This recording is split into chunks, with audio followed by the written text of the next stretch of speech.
Merci, bienvenue, merci d'être là, merci d'être resté, merci de nous avoir rejoints, même si on se caille dans cette salle et qu'on pourrait être à la marche nous toutes. C'est gentil d'être resté pour nous. Alors j'ai l'honneur de présenter, d'animer cette table ronde sur la mode durable. Donc les intervenantes et intervenants sont Elisa Cuffini, qui est chargée des partenariats à la ressourcerie des Batignolles. Il y a Maud Herbert, qui est enseignante-chercheuse, sociologue à l'Université de Lille sur les comportements du consommateur dans le textile. Marine Foulon, responsable de communication chez Zero Waste France. Et Lucas Tivolet-Condé-Salazar, j'ai bien prononcé, qui est pilote du plateau fertile pour Fashion Green Hub. Donc, des intervenantes et des intervenants qui représentent un peu l'ensemble des acteurs du secteur du textile.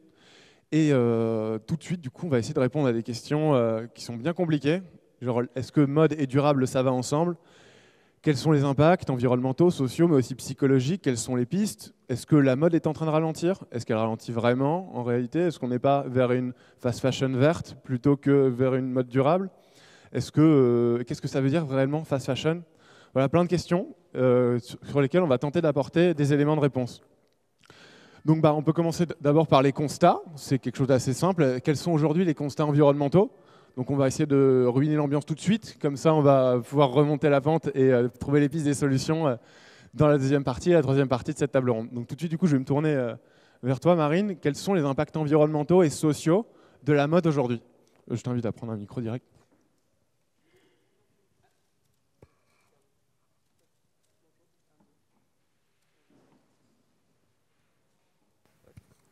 Bonjour tout le monde, c'est mieux. Peut-être que j'imagine si vous êtes là déjà, c'est que vous avez un petit peu conscience des nombreux problèmes causés par la mode et la fast fashion en particulier. C'est très difficile de faire un résumé parce qu'en fait la fast fashion c'est un problème à tous les niveaux. Si on part du tout début, ça va être la fabrication du coton, donc ça nécessite énormément d'eau. Il faut savoir que l'industrie de la fast fashion elle utilise 4% de l'eau potable disponible dans le monde. Ça va être aussi les pesticides avec les impacts environnementaux que ça génère, mais aussi sur la santé des personnes qui travaillent dans ces champs. Et puis, énormément d'impact aussi sur le fait que la plupart de nos vêtements aujourd'hui sont fabriqués en fibres synthétiques. Donc, c'est du plastique, donc c'est du pétrole. Je vous laisse faire la conclusion vous-même. Ce qui fait que la mode correspond en termes d'émissions annuelles à l'équivalent de ce qu'émettent 185 centrales à charbon. Voilà, pour vous donner un ordre d'idée. Je ne vais pas vous donner plein de chiffres. Voilà, j'en avais juste mis quelques-uns parce que voilà, c'est bien d'avoir quelques ordres d'idées. Donc ça, c'est vraiment sur l'aspect production. Et puis après, pour fabriquer des vêtements, il y a l'aspect teinture, qui est aussi une des étapes les plus polluantes, les plus dramatiques en termes environnementaux, mais aussi sanitaires. Puisque du coup, ce sont des produits chimiques qui sont utilisés dans le processus de teinture et qui ensuite sont déversés dans les eaux, dans les rivières. Et donc, il y a plein d'endroits à proximité de ces usines où l'eau n'est plus consommable. Et les personnes, en tout cas, qui la consomment sont victimes de graves maladies. Voilà. Donc ça, c'est pour l'aspect un peu rapide sur la production, mais il y a plein d'autres impacts, et bien sûr en termes de conditions de travail, que ce soit dans les champs, dans les usines, mais bon, tout ça, vous devez en avoir entendu parler, j'imagine. Et puis, toutes ces étapes, elles sont un peu éclatées sur la planète, donc c'est énormément de transport et donc également d'émissions de CO2. Nos vêtements, avant d'arriver dans nos armoires, ils parcourent des milliers et des milliers de kilomètres. Il y a un chiffre qui dit 65 000 kilomètres pour un jean, par exemple. Voilà, tout ça pour que, in fine, avec tout l'arsenal marketing qui est particulièrement agressif dans la fast fashion, fait qu'on porte ces vêtements très peu de temps, à la fois parce que on est incité à en acheter tout le temps des nouveaux, on s'en lasse très vite, et aussi parce qu'ils sont de moins en moins bonne qualité. Donc de toute manière, ils s'usent, ils se craquent, on ne peut pas forcément les réparer, voilà. Donc, quand on pense à tous ces impacts et à l'usage qu'on en fait derrière, c'est vraiment catastrophique. Et puis, en termes de fin de vie, pour faire un peu tout le cycle de notre vêtement, derrière nos vêtements, il n'y a que 1% de tous les vêtements qui sont produits dans le monde qui sont recyclés en nouveaux vêtements. Donc, autrement dit, en fait, quand on vous dit on va recycler vos vêtements, ça devient des chiffons ou des isolants ou par exemple des tissus pour habiller les voitures, voilà, des choses comme ça. Donc derrière, on ne sait plus quoi en faire de ces milliards de vêtements qui sont jetés par an. Bien sûr, il y a une partie qui est réemployée en France, mais en fait, c'est à peine 5%. Donc tout le travail que fait par exemple Emmaüs, les ressourceries et tout ça. Mais c'est vraiment une infime partie. Et un jour, si vous avez l'occasion, je vous invite à aller voir un hangar Emmaüs de vêtements. Ça vous donne tout de suite une idée de, à l'échelle locale déjà, ce que ça représente, une benne de vêtements, une journée de collecte. C'est assez édifiant. Et voilà, comme vous avez peut-être pu le voir aussi, ce qui fait que il y a une grande partie de nos vêtements qu'on exporte à l'étranger de manière plus ou moins suivie, et qui fait que il y a des décharges à ciel ouvert, par exemple au Chili ou dans certains pays d'Afrique, au Kenya par exemple. Et ça, c'est désastreux aussi parce que c'est bien sûr pollution de l'air, c'est des vêtements, voilà, c'est très polluant pour l'air, pour les sols. Et puis, bien sûr, c'est des conditions de travail horribles et des conséquences sanitaires pour les pays en question dramatiques. Voilà, désolé pour ce constat, mais c'est bien effectivement de partir de cette base-là pour avoir une discussion sur comment on fait à l'échelle individuelle et collective pour changer ça. Oui, complètement. Je pense que c'était juste nécessaire de rappeler les enjeux qu'il y a derrière pour qu'on puisse ensuite, quand on va parler des solutions, savoir s'il y a des faux amis, si on se situe réellement dans un impact qui va permettre d'atteindre des objectifs qui, du coup, on le voit, doivent être nécessairement très exigeants pour pouvoir challenger ce secteur qui, aujourd'hui, du coup, on le voit, extrêmement polluant. Il y a plein de limites planétaires qui sont touchées, limites planétaires qui sont toutes déjà dépassées. Donc du coup, c'était nécessaire de le rappeler, merci. Donc conséquences environnementales et sociales, mais du coup, là je me tourne vers mode. Est-ce qu'il y a des conséquences psychologiques sur le consommateur? Est-ce que la mode produit un effet sur le consommateur qui peut être néfaste ou voilà, qu'est-ce qui crée dans le comportement du consommateur à cause de la mode? Merci pour cette vaste question. Alors effectivement, on a eu un constat un peu sur les effets très négatifs environnementaux et sociaux. Si vous voulez d'ailleurs en savoir plus, je me permets de faire sa pub, mais il y a un excellent petit livre que moi je conseille à mes étudiants qui s'appelle Fashion Fake or Not de Catherine Doriac, qui est la présidente de l'ONG Fashion Revolution, et dedans vous aurez tous les chiffres qui font peur. Donc voilà, pour compléter, ce sera peut-être plus facile comme ça. Alors en termes de purement de consommation, donc moi en fait je suis professeur de marketing, donc c'est un gros mot, et j'ai une approche un peu de sociologie de la consommation. Donc je m'intéresse à la fois à ce que les gens peuvent ressentir, mais aussi comment ils peuvent être en fait aspirés dans des formes de systèmes qui sont des systèmes collectifs. Et en fait, le système de la fast fashion, parce que c'est un système, a complètement modifié en une trentaine d'années nos comportements vis-à-vis des vêtements en fait. Et de fil en aiguille, ça a amené à une forme de perte de contrôle en fait de nos possessions. Alors d'où je peux me permettre de dire ça? Alors on travaille nous depuis 6 ans à peu près avec des équipes interdisciplinaires, donc il y a à peu près une dizaine de chercheurs en sciences sociales et une dizaine d'ingénieurs textiles, et on a décidé de faire de la mode circulaire notre objet d'étude. Et on a l'occasion d'avoir une chaire qui est une chaire d'intérêt général en fait. Donc on travaille avec à la fois des entreprises privées de toutes les tailles, des entrepreneurs et aussi des institutions. Et on a eu la chance de pouvoir être associés notamment à des projets avec l'ADEME. Et au cours d'un de ces projets, qui était en parallèle en fait d'un travail doctoral, on a aidé des foyers qui étaient consentants, donc volontaires, à essayer de se débarrasser de leurs objets. Ça nous a permis de faire quelque chose qui est assez compliqué à faire, vous allez voir où j'arrive, c'est d'entrer chez les gens et de pouvoir voir avec eux ce qui se passe dans leur cercle familial, dans leur sphère domestique. Et on avait déjà plus ou moins réussi à avoir des chiffres sur le nombre de pièces de vêtements qu'il y a dans un dressing d'une personne. Donc ma doctorante avait réussi à avoir à peu près une moyenne sur 180 personnes de 120 pièces de vêtements chez soi, de la chaussette jusqu'au pull, au manteau, etc. Et sur les foyers qui voulaient en fait se désengager un peu de leurs objets, on a des chiffres qui sont encore plus gros. Donc chez les femmes, c'était entre 120 et 580 pièces de vêtements.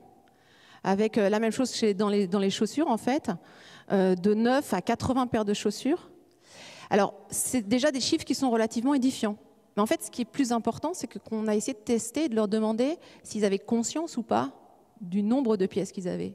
Et de façon systématique, ils étaient à peu près 3 fois en dessous de l'estimation réelle. Donc ça veut dire qu'en fait, on ne sait pas ce qu'on possède. On a perdu le contrôle de ces objets. On est dans une forme d'envahissement matériel. Et c'est aussi parce qu'en plus, on a du mal à s'organiser à la maison, qu'on a cette incapacité. Et c'est ce phénomène que j'explique souvent en disant, c'est le moment où vous ouvrez votre armoire et vous vous dites, j'ai rien à me mettre alors que ça déborde de partout. En fait, c'est parce qu'on ne conscientise plus ce qu'on a, on n'est plus capable de le voir. Et donc, en fait, c'est plus simple d'aller chercher quelque chose de neuf dehors. Donc, en fait, c'est une sorte de cercle un peu vicieux. Et ça, c'est pas que du ressort de l'individu. C'est parce que, justement, on lui offre toutes les possibilités de ne pas rationaliser ce qu'il a. Et en fait, tout cet amassement de vêtements, il a débuté avec la fast fashion. Et en moins de 15 ans, en fait, on a eu 2 fois plus de vêtements à la maison par personne. Voilà. Donc en fait, on a une perte de contrôle et ça nous amène à des formes de mal-être qui ne peuvent pas être quantifiées de mesurer de façon précise, mais en tout cas, dans tous les discours de consommateurs, c'est présent. En tout cas, ceux qui en prennent conscience. Merci. Moi, j'ai une question très rapide. Pourquoi, du coup, aujourd'hui, on n'arrive plus à voir. Moi, je sais que ça m'arrive tout le temps, presque tous les matins. Je mets toujours les mêmes chemises. Les bénévoles de Hop peuvent en témoigner. Je me ramène toujours avec les mêmes vêtements. Et pourtant, j'en ai beaucoup plus. Genre, pourquoi, du coup, maintenant, j'arrive plus à voir les autres vêtements que j'ai dans ma garde-robe? Pourquoi je ne fais que mettre les... Pourquoi on m'a instigué justement ce phénomène d'amassement? Alors, en fait, ce qui se passe, c'est que en fait, tu vois plus ce que tu as. Donc, en fait, tu t'es simplifié la vie. Et tu prends généralement ce qui est facile à mettre. Et donc, tu vas au plus simple. En fait, c'est ce qu'on appelle une heuristique de décision dans le langage de chercheurs. Et en fait, c'est parce que c'est l'arbre qui cache la forêt. En fait. C'est pour ça que et donc, c'est ce qu'on disait tout à l'heure, ce que disait Marine justement. C'est pour ça qu'en fait, on n'a que 30% de notre garde-robe qui bouge. Ça a été plus ou moins quantifié, ça.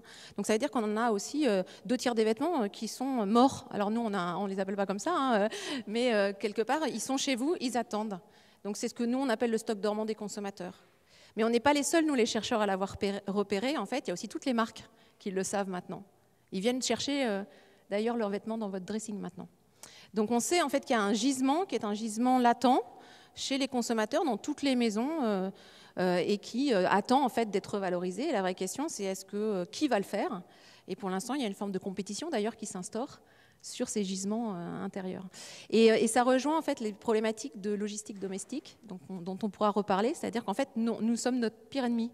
Donc j'imagine que tu as plié tes chemises, mais tu ne les as peut-être pas mis au bon endroit, ou alors tu en as mis un peu en dessous de ton lit, tu les as cachées un peu dans ton entrée pour les chaussures. Donc en fait, qu'est-ce qui se passe? C'est qu'on a aussi une forme d'éclatement de cette masse. Comme on en a plus, en fait, on a envie de les ranger. Et on les range un peu n'importe comment, on les éclate dans nos foyers. Donc ça, dans la recherche de l'ADEME, c'était fantastique. Parce qu'en fait, on rassemblait tous les vêtements au même endroit. Et notamment les chaussures. Donc c'était terrible. Je prenais son exemple mais en fait, ça vous touche tous. On a tous cette manière de faire avec des boîtes. Alors en plus, on veut que ce soit joli, donc on prend des boîtes qui ne sont pas transparentes. Donc on voit encore moins ce qu'on a dedans. Quand même. Donc en fait, dans la recherche de l'ADEME, on se rend compte aussi qu'on a toute une logistique domestique qui nous empêche en fait.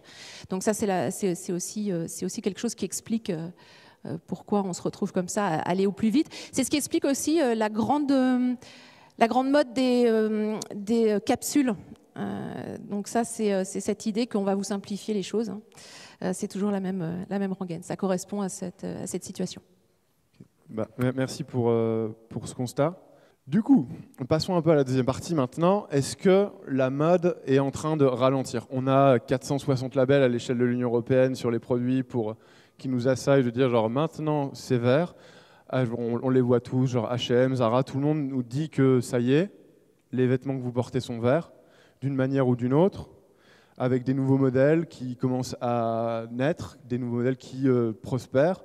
On a 18 millions de personnes qui sont inscrites sur Vinted, qui s'en servent de manière quotidienne ou au moins hebdomadaire. Du coup, est-ce qu'on peut dire aujourd'hui que la mode est en train de ralentir? Est-ce ça y est, on est parvenu à une mode qui est durable en réalité? Là, pour pouvoir répondre à ces questions, je vais me tourner à la fois peut-être vers Elisa et puis vers Lucas, qui peut nous parler, qui n'a pas encore eu l'occasion de prendre la parole et qui pourra peut-être nous parler justement des nouveaux business qui existent à ce sujet. Je commence Oui, vas-y Elisa. Ok. Donc on a parlé de Vinted tout de suite là. Est-ce que la mode est en train de ralentir? En fait, aujourd'hui, par exemple, nous, donc la ressourcerie des Batignolles. N'hésite pas à parler très près du micro. Oui, j'articule. On travaille dans le secteur du réemploi. Donc, je vais expliquer peut-être après ce que c'est qu'une ressourcerie. Mais donc, on réutilise tout type d'objets. On réutilise aussi du textile. Le textile, chez nous, c'est le premier flux, en fait, en termes de tonnage. Et c'est aussi le premier flux en termes de chiffre d'affaires. Alors qu'on collecte aussi des meubles, on collecte aussi de la vaisselle, etc. C'est le premier flux. Donc, en effet, c'est un sujet important. Dans le secteur du réemploi, en fait, en 2 ans, il me semble, entre 2018 et 2020, il y a eu plus 15% de chiffre d'affaires pour les acteurs du réemploi. En fait, ça a été montré que cet essor est essentiellement dû à Vinted. Je ne sais plus les chiffres, mais c'est de l'ordre de 60-70%. Et donc, voilà, il y a des entreprises qui ont grossi très très rapidement dans le secteur du réemploi et qui ne vont pas forcément contre l'idée de la fast fashion, contre le modèle de la fast fashion. Donc, pour présenter peut-être le modèle du réemploi associatif, une ressourcerie, ça a 4 missions. La première mission, qu'on connaît peu, c'est la sensibilisation. Donc ça, aujourd'hui, la sensibilisation dans les acteurs du réemploi, c'est essentiellement les acteurs associatifs qui le font.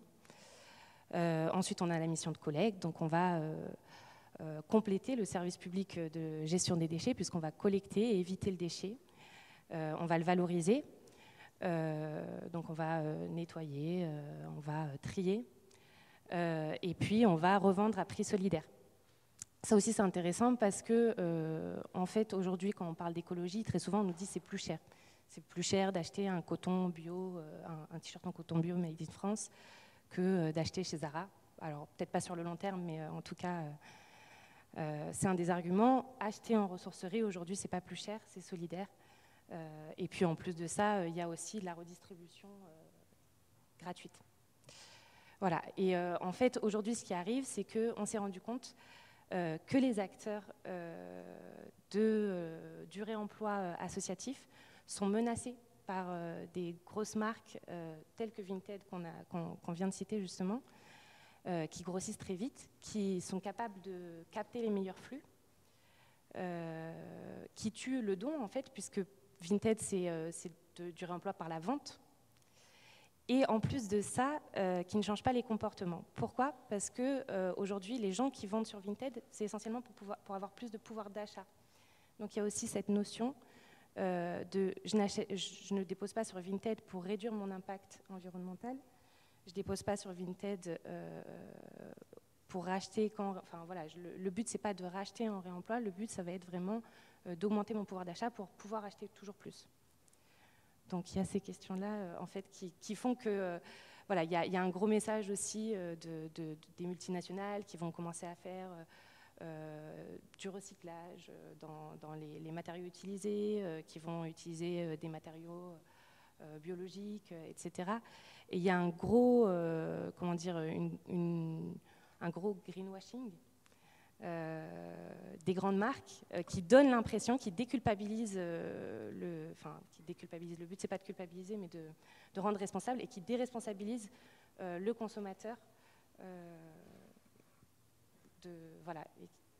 Donc, c'est tout pour l'instant. C'est déjà pas mal, je crois.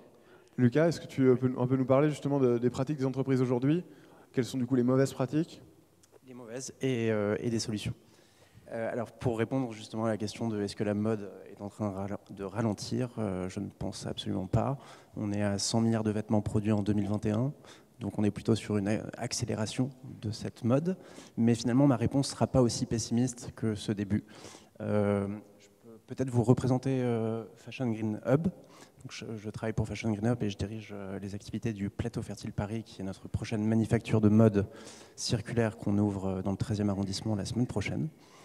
Et Fashion Green Hub, donc c'est une association d'entreprises, de plus de 400 entreprises en France, qui fédère des acteurs engagés, des filières textiles et mode, finalement pour aller vers des modèles et une mode plus circulaire, plus inclusive notamment, et plus durable.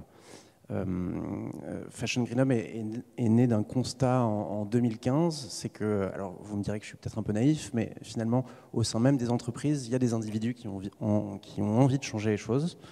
Et finalement, on est parti d'un constat qu'il y a des gens qui veulent changer les choses, mais qui ne se parlent pas, et qu'il faut mettre tout le monde autour de la même table, et notamment nos entreprises.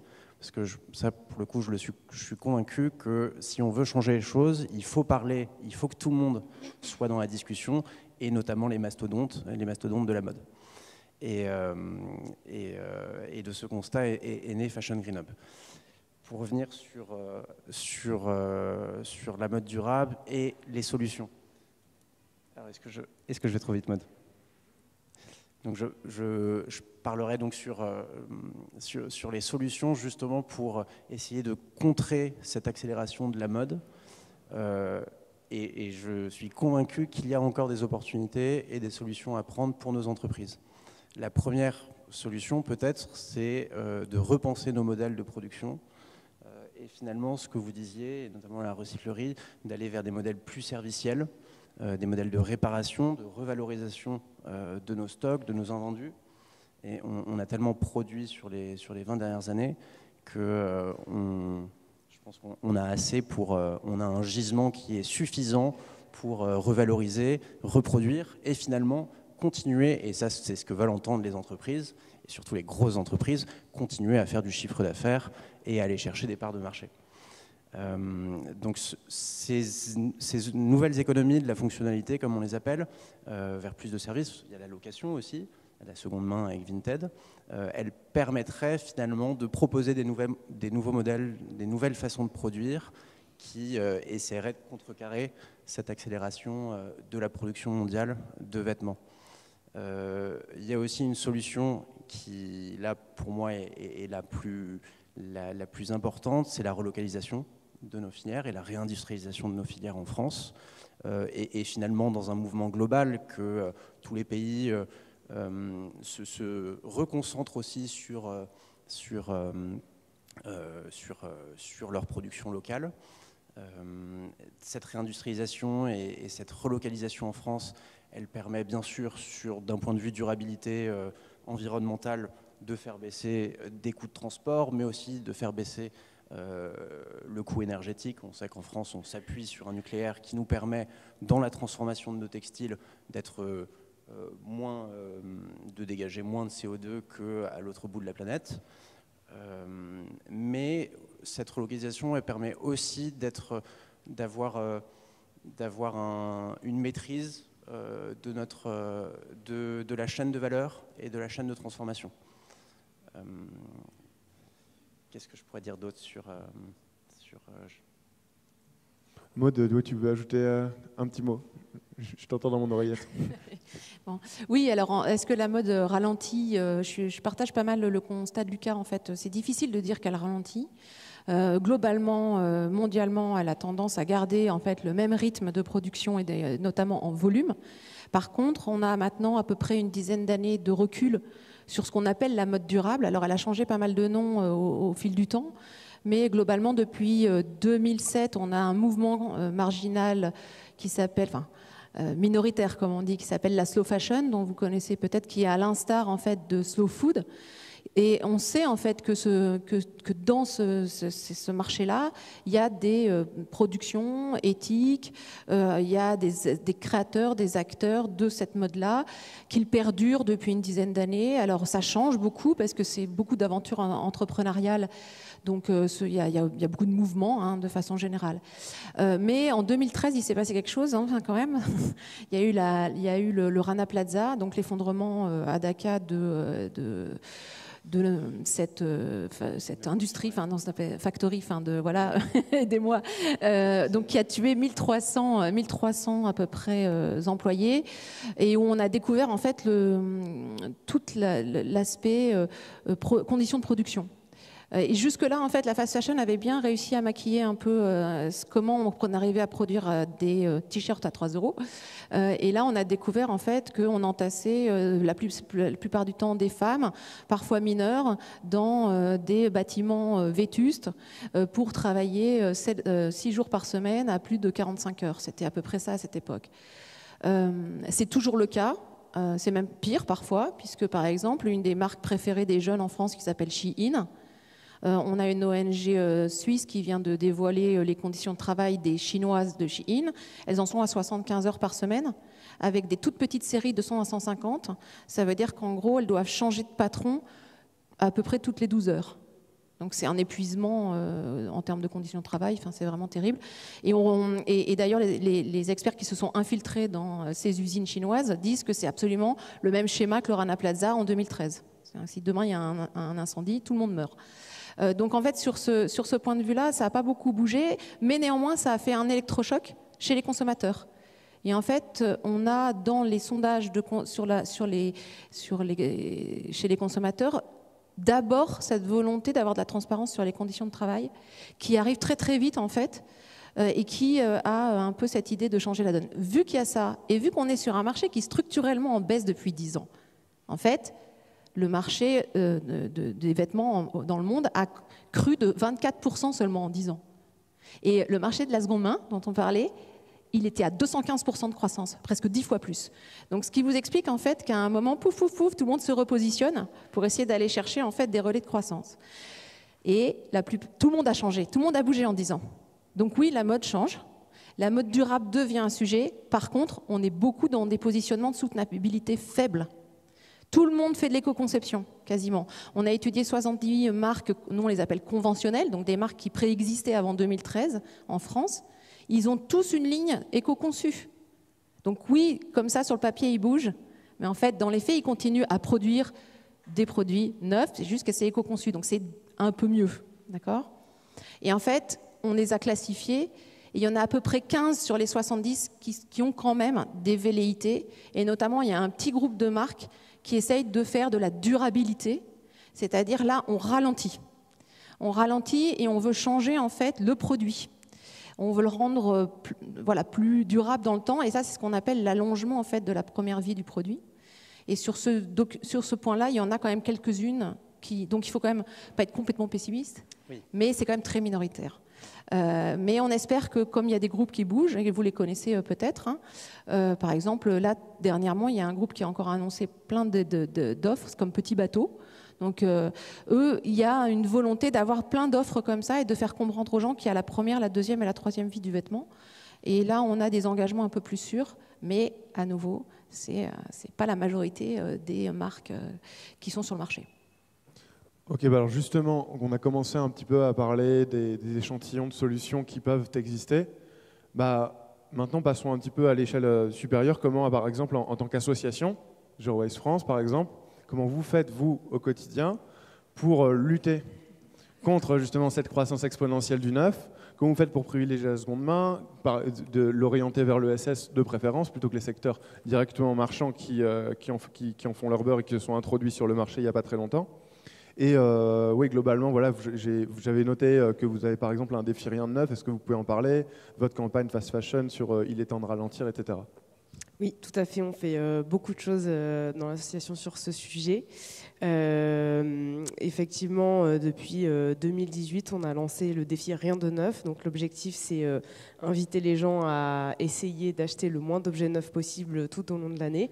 Donc vraiment avec cette logique d'abord de repenser ses besoins et de réduire parce que justement on pourra un peu reparler après, mais avec toutes ces logiques aussi de greenwashing et tout ça, c'est vraiment d'abord il faut essayer de se déprogrammer au maximum de toutes ces injonctions qu'on reçoit au quotidien à acheter, et c'est un peu l'étape la plus difficile. Et je trouve que souvent dans toutes les discussions qu'on peut avoir sur la mode, même dans les documentaires, les livres, souvent la réponse c'est ok, la mode est malade, ça va pas, du coup achetons d'autres vêtements un peu plus éthiques, et en fait on zappe un peu toutes les étapes avant de mais on l'a dit, enfin Maud tu l'as dit, nos armoires sont déjà remplies, il y a plein de vêtements qu'on met pas, donc déjà de voilà faire l'inventaire de ce qu'on a et repenser ses besoins et se dire à chaque fois qu'on a une intention d'achat, est-ce que j'ai vraiment besoin de cet objet, c'est ce que propose le défi Rien Neuf, et c'est ce qu'on a écrit dans du coup le guide de résistance à la fast fashion, qui s'inscrit aussi dans ce projet-là, qui est du coup pour l'objectif c'est de voilà d'accompagner les gens au quotidien, parce qu'on sait que dans une société où on reçoit des emails tous les jours, des notifications, où on a de la publicité dans notre espace extérieur, c'est difficile de changer de comportement.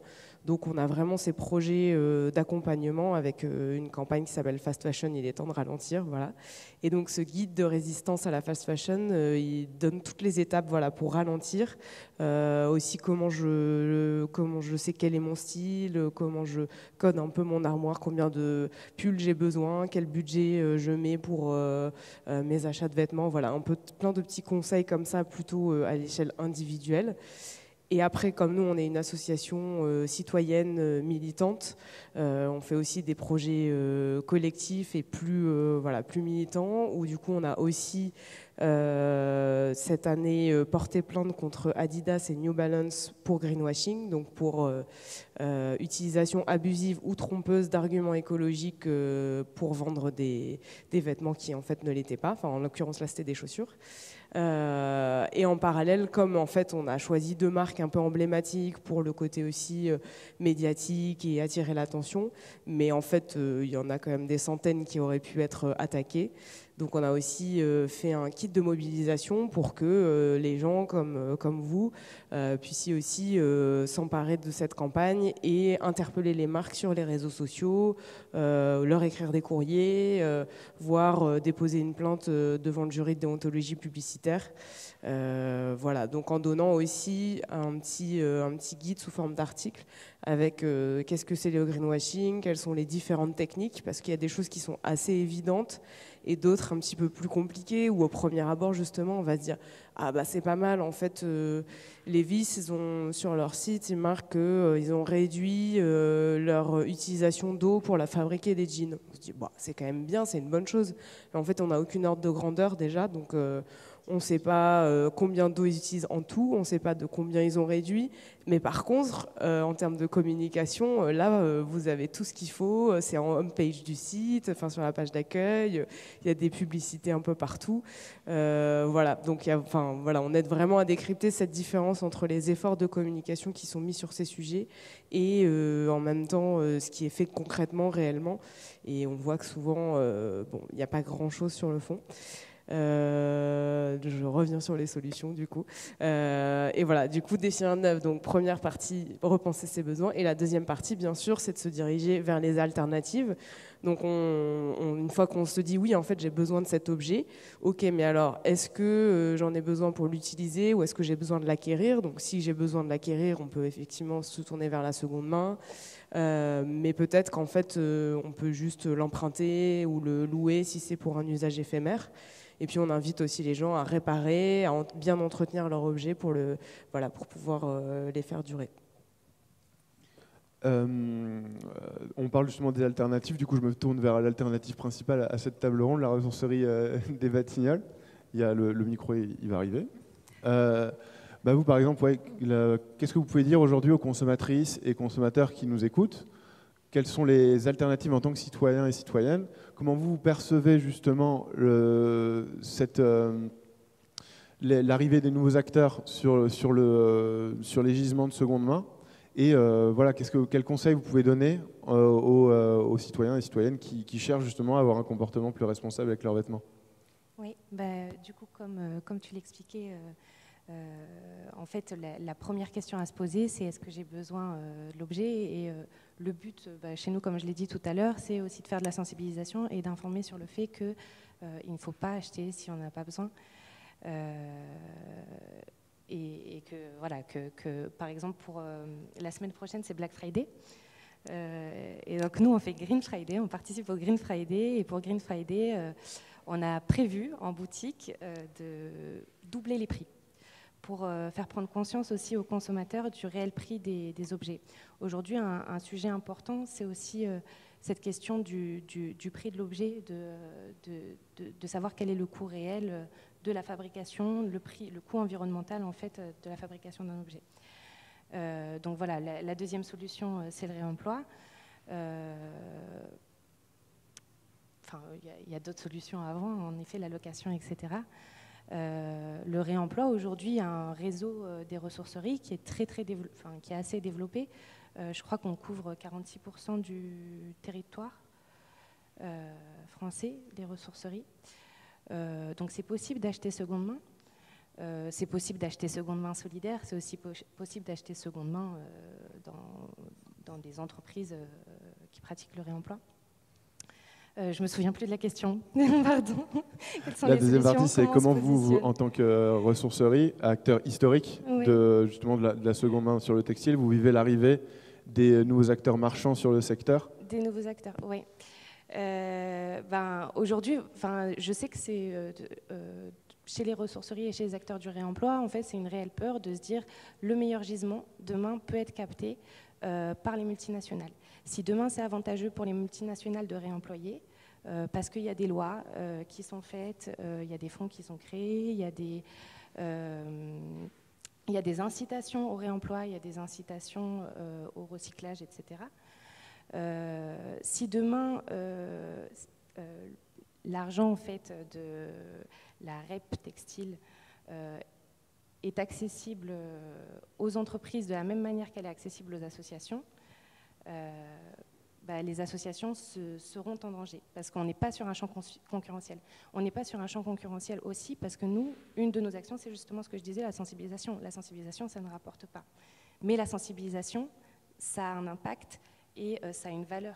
Et donc aujourd'hui, il faut que, par exemple, le fonds réemploi qui était réfléchi là, en octobre, je ne sais pas vraiment ce qu'il a décidé. Pour celles et ceux qui ne savent pas, du coup, le fonds réemploi, c'est une aide qui est payée sur les éco-contributions, donc sur une certaine somme que vous payez à l'achat d'un vêtement neuf ou à l'achat d'un produit neuf, qui sera redirigé ensuite vers des filières ESS pour leur permettre de se développer. Mais il y a plein d'interrogations autour de ce fonds. Voilà, c'est un fonds qui va être dédié vraiment aux acteurs du réemploi, comme il y a un fonds qui est dédié aux acteurs de la réparation. Et il y a des interrogations, oui, sur comment va être réparti l'argent de ce fonds. Est-ce qu'on va prendre en compte la fonction de sensibilisation des acteurs associatifs ou est-ce que en fait, on va rentrer en concurrence avec des acteurs marchands avec lesquels on ne peut pas rentrer en compétition en fait.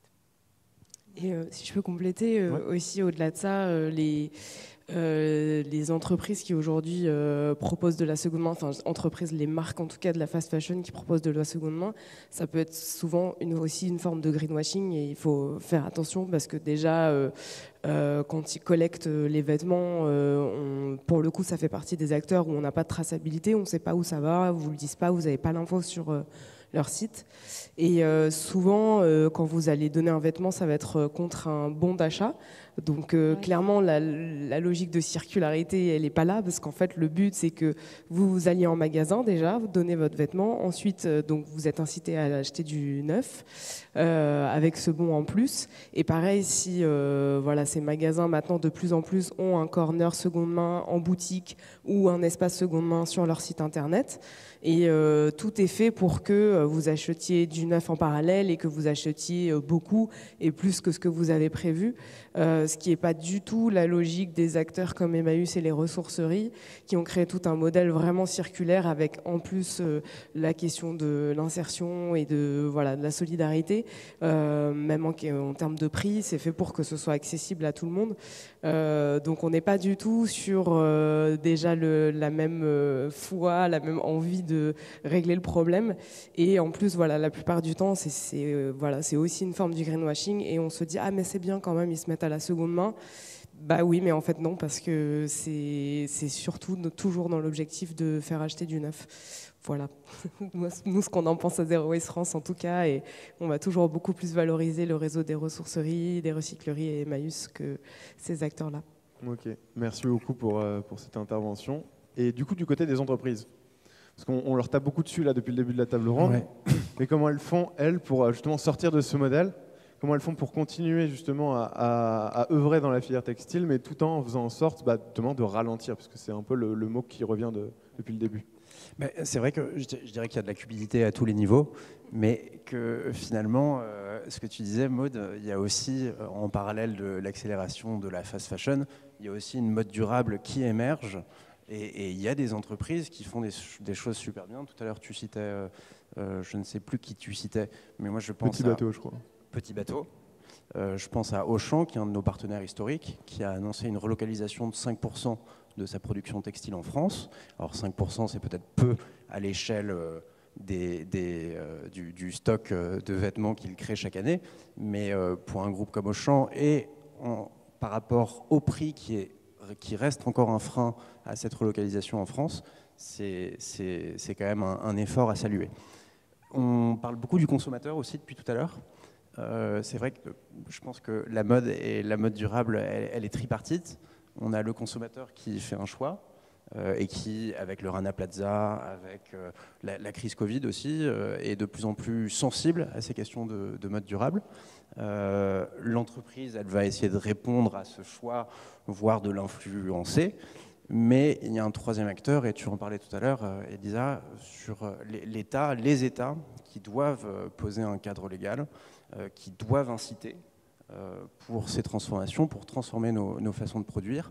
Et alors, il y a des lois et la France est précurseur sur cette loi, la loi AGEC et la loi Climat et Résilience, mais il faut faire plus, il faut faire beaucoup plus, et c'est aussi comme ça qu'on arrivera à faire tomber cette cupidité au sein des entreprises et à accélérer le changement.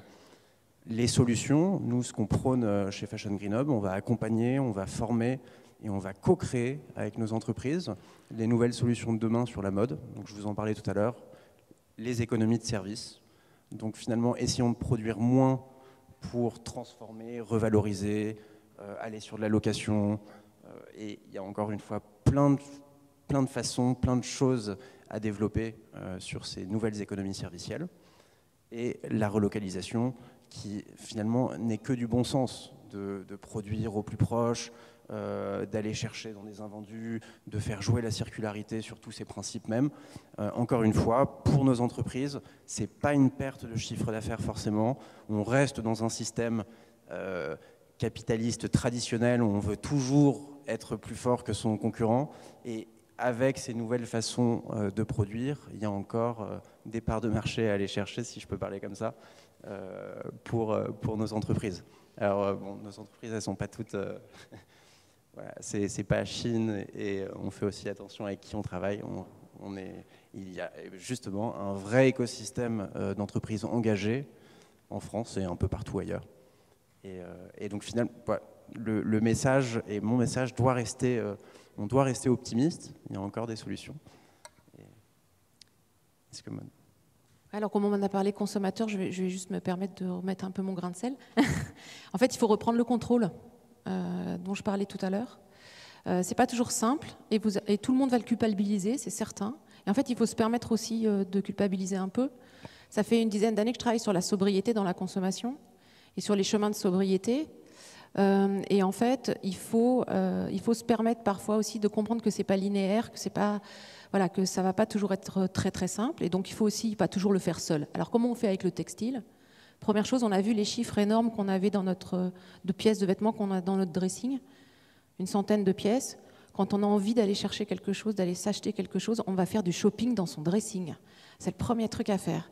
Et c'est pas juste je pousse la porte ou j'ouvre mon armoire et je dois ranger mes affaires. C'est qu'est-ce que je pourrais trouver que j'ai vu là, qu'on m'a mis sous le nez dans un mail ou que j'ai vu passer dans une publicité. Et en fait, dans mon dressing, c'est à peu près sûr qu'il y a un truc qui ressemble.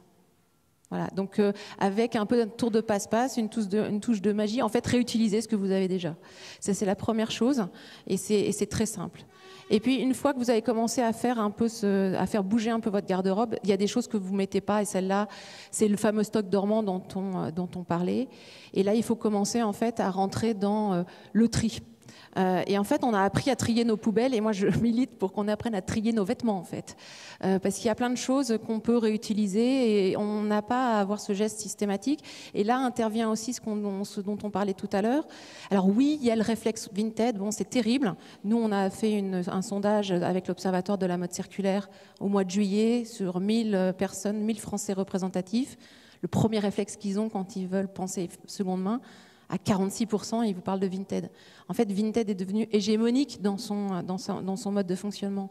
Mais c'est qu'une longue traîne de la manière dont on vous a fait considérer vos possessions depuis une dizaine d'années dans l'économie collaborative. On vous a expliqué que votre perceuse, là, vous pourriez la louer à votre voisin, que votre appartement, il fallait le mettre sur Airbnb. Donc, en fait, on vous a appris que toutes vos possessions, c'était en fait des actifs sur lesquels vous pouviez vous faire de l'argent. Donc, quelque part aussi, il faut à un moment qu'on soit plus raisonnable dans notre manière d'aborder notre rapport à l'objet. Donc ça se travaille, c'est ce qu'on disait tout à l'heure, il faut se déprogrammer. Donc ça fait partie des choses. Donc quand on a des objets comme ça, ben oui, on a un tas qui peut peut-être partir pour être revendu, mais on va aussi faire un tas qui va partir vers plutôt des canaux solidaires. Et il faut en être fier en fait. Et il faut faire remonter ces objets-là vers le début du tri et pas vers la fin. Parce que qu'est-ce qui se passe actuellement? C'est pour ça qu'il y a un envahissement chez Emmaüs et dans les autres. En fait, c'est le fond du panier quoi, qui arrive là-bas. Et ça, c'est un peu dommageable. Je pense qu'on gagnerait tous. Alors, il y a des gens qui ont besoin d'argent, hein, c'est pour ça aussi qu'ils revendent leurs objets. Mais de temps en temps, il faut aussi qu'on fasse un peu d'action solidaire sur nos objets. Donc, le tri, ça s'apprend. Et puis, en fait, on va aussi réutiliser ce qu'on a en le modifiant. Et en fait, on peut retrouver des aspects un peu créatifs, un peu amusants. Regardez comment tout le monde a refait du pain. En fait, c'est un peu la même chose avec le textile. On peut réapprendre à coudre. Et en fait, ce qui est super, c'est qu'on n'a plus besoin de coudre de façon parfaite. Donc là, par exemple, il y a un tout petit mouvement. Alors, il y a eu un gros mouvement sur le tricot, par exemple, aux États-Unis, c'est redevenu un truc très à la mode. Et puis là, on a un petit mouvement sur le reprisage qu'on voit, par exemple. Donc là, vous pouvez vous amuser à faire des fleurs sur les trous de vos pulls. Donc les mythes ne seront plus un problème. Et en fait, on réutilise nos objets comme ça, on les modifie. Et on peut imaginer que notre dressing, ça va être une sorte de mix énergétique. Une fois qu'on a fini de faire tout ça, on a quand même très, très, très envie des grosses chaussures à la mode là qu'on voit partout. Et comment je fais pour les acheter? Soit je vais peut-être envisager finalement de les utiliser. Et là, on va tomber sur des modèles de la location. Et donc, ça fait sens d'aller louer ces chaussures, par exemple, même si ça paraît complètement aberrant comme ça. Et puis, si on trouve en plus un acteur du marché qui vous dit qu'il va vous louer les chaussures et puis il va les récupérer, il va les reconditionner, il va les revendre en seconde main, ça fait sens pour vous aussi en tant que consommateur de savoir ce que va devenir la chaussure que vous louez. Donc on peut imaginer comme ça plein d'éléments qui vous permettent de réfléchir de façon plus posée, sans perdre aussi cette magie de la mode, parce que c'est un peu aussi pour ça qu'on aime s'habiller. Enfin, il y a une question de style aussi, trouver son style. Et vous pouvez vous faire aider. Il y a plein de services qui sont en train de fleurir. Il y a des applications qui vous aident à gérer votre dressing en ligne. En fait, il y a plein d'outils à disposition. Pour finir sur un chiffre, on achète encore 29 vêtements par an. Et si on fait l'équation de Kaya, il faudrait qu'on n'en ait plus que 3. Donc ça veut dire que vous avez encore 3 chances de vous faire plaisir dans l'année. Donc, et après, il faut choisir ceux qui vont durer dans votre garde-robe. Donc ça, c'est encore une autre problématique. Merci. Je crois que de toute façon, il est 15h56, donc il faut qu'on passe aux questions avec la salle. N'hésitez pas si vous avez 2 ou 3 questions, je crois qu'on a un peu de temps. Et ensuite, je laisserai la parole une dernière fois à nos intervenantes et intervenants pour le petit mot de la fin.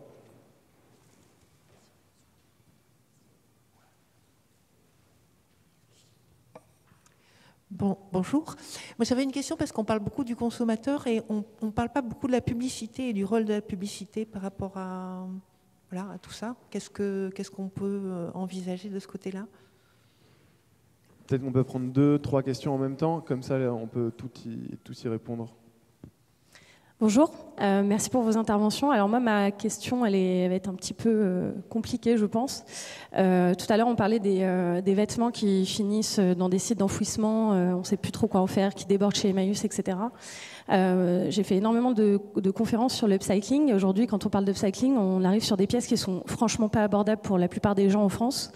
Est-ce que justement, avec l'intégralité de ces énormes stocks, il ne serait pas judicieux de les proposer aux futurs étudiants et futurs designers des écoles de mode pour qu'ils apprennent à les utiliser et à créer non plus avec des tissus qui sortent et qui sont fabriqués, mais qui ont déjà été fabriqués et qui pourraient retravailler pour peut-être arriver sur des marques qui vont créer du volume en upcycling et pas simplement 10 pièces à 300 €, mais plutôt peut-être 100 ou 1000 pièces accessibles moins cher à plus de gens, ce qui pourrait peut-être au fur et à mesure permettre à des gens qui n'ont pas beaucoup d'argent de pouvoir s'habiller raisonnablement et durablement. Il y a encore une question là-bas au bout, et ensuite on va passer aux réponses.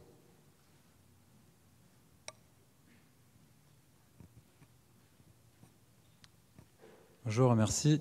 Comme on parle un petit peu du coup aussi de la mode responsable, c'est vrai que c'est un des principaux arguments des personnes qui veulent souvent acheter des articles moins responsables, de dire qu'ils n'ont pas les moyens de se payer des choses plus responsables. Mais quand on regarde aujourd'hui le coût d'un jean fabriqué en France, on est entre 100 et 120 € grosso modo. C'est le même prix qu'un jean Levi's. Il y a des gens qui vont quand même se tourner vers le jean Levi's. Pareil pour les chaussures, on a parlé de Adidas, il me semble qu'Adidas, c'est des chaussures qui sont vendues cher. Il y a même de la spéculation sur certaines paires de chaussures Adidas ou Nike, alors que des chaussures en cuir qu'on peut faire ressemeler peuvent être dans le même ordre de prix, voire moins cher pour certaines, et beaucoup plus responsables aussi. Et là, je pense qu'il y a effectivement une responsabilité du consommateur, quand même, de la publicité aussi, mais enfin, ouais, je pense que... est-ce qu'il y a des études qui sont faites justement sur le fait... voir de combien on a besoin comme budget pour se vêtir convenablement sans justement avoir un dressing qui déborde. Ok. Et moi j'ai une petite question sur ce qui est fait au niveau plaidoyer en ce moment par Zero Waste. S'il y a des véhicules législatifs en ce moment, est-ce que au niveau de la loi, qu'est-ce qui est en train d'être fait? Du coup, pour répondre aux trois questions, est-ce qu'il y a des volontaires un petit peu pour à la rigueur faire des réponses condensées et melting pot?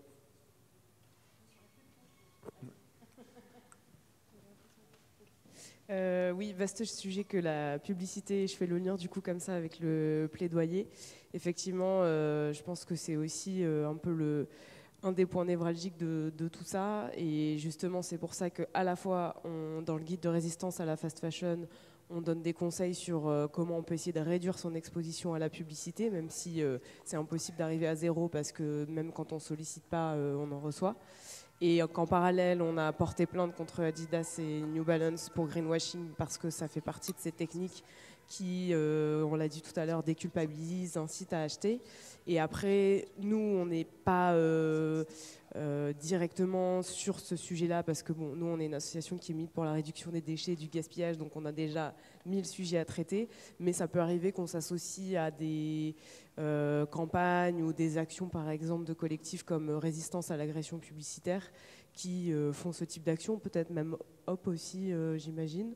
Voilà, donc ça c'est effectivement un point important que de réguler les pratiques des entreprises. Et je sais aussi qu'il y a des marques éthiques qui réfléchissent à ces questions-là, où c'est pas que changer la production, etc., mais qui vont aussi moins communiquer de manière moins agressive et qui vont essayer de se passer de publicité parce que c'est aussi dans leur démarche globale d'être plus éthique et responsable.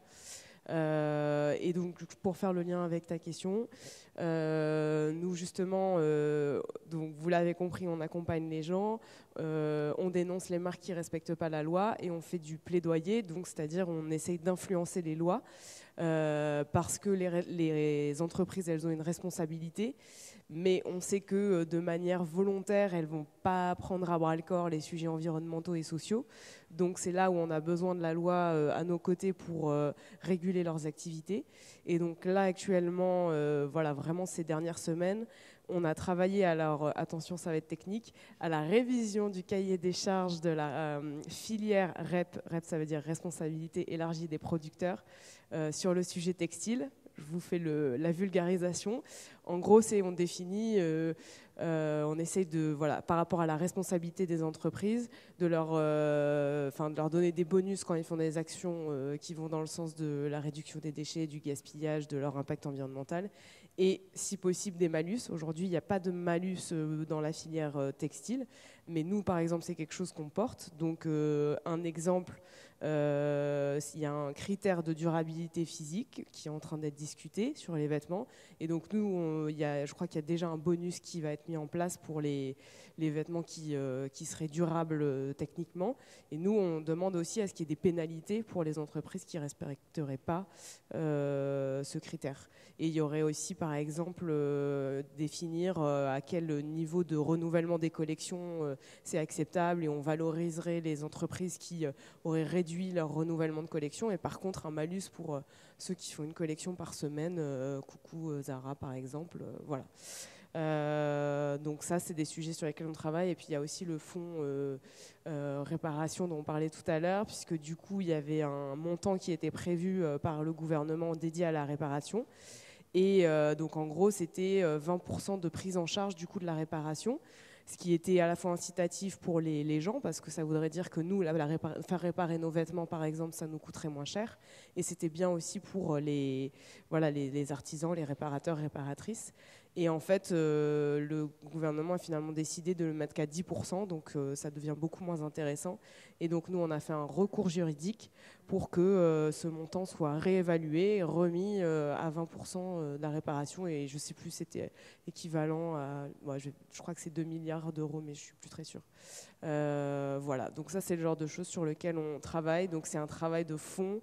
Mes collègues du plaidoyer au quotidien vont dans les instances, font des propositions, participent avec d'autres collectifs pour essayer de faire bouger les lois, d'imposer des bonus, des malus pour les entreprises. Voilà, ça regroupe les deux questions. Rapidement sur la deuxième et troisième question, parce qu'on est déjà en train de rogner sur la table ronde suivante. En fait, moi je voulais juste ajouter sur le greenwashing, c'est assez fou, on est pétri de contradictions en tant que consommateur, on se dit engagé, on pense que le Made in France est trop cher et inaccessible, c'est vrai à l'instant T, mais en même temps on va consommer du Adidas ou je ne sais pas quelle marque qui coûte quasiment aussi cher.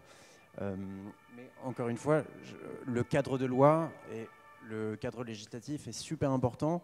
On pourrait penser à une TVA différenciée ou à d'autres outils qui permettraient de contraindre et d'influencer. Pour revenir sur l'upcycling et les nouvelles façons de produire, je pense qu'il y a des marques et des grands groupes qui sont prêts à valoriser, voire à donner ou à mettre tout leur stock en avant et à disposition de la nouvelle génération, notamment des étudiants. Chez Fashion Green Hub, on crée actuellement une matériothèque donc circulaire au sein même de nos adhérents. On va avoir les entreprises qui vont mettre à disposition leur stock dormant aux petites entreprises, aux jeunes créateurs. Et donc l'upcycling, il y a un avenir pour l'upcycling, même s'il y a un modèle économique à trouver. C'est vrai que sur ces sujets de relocalisation en France, d'upcycling, il y a encore une durabilité économique qui est questionnée par les entreprises. Les crises énergétiques et les crises agricoles et la crise agricole font qu'il y aura toujours une question du prix, mais finalement, est-ce qu'il ne faut pas redonner de la valeur à nos vêtements, repenser notre consommation du vêtement, les entreprises aussi et l'État aussi. Et sans vouloir empiéter sur juste la question du prix qui est vitale en fait, hein. C'est la question du prix, elle peut se traiter sous l'angle de la valeur en fait, et aussi de la transparence.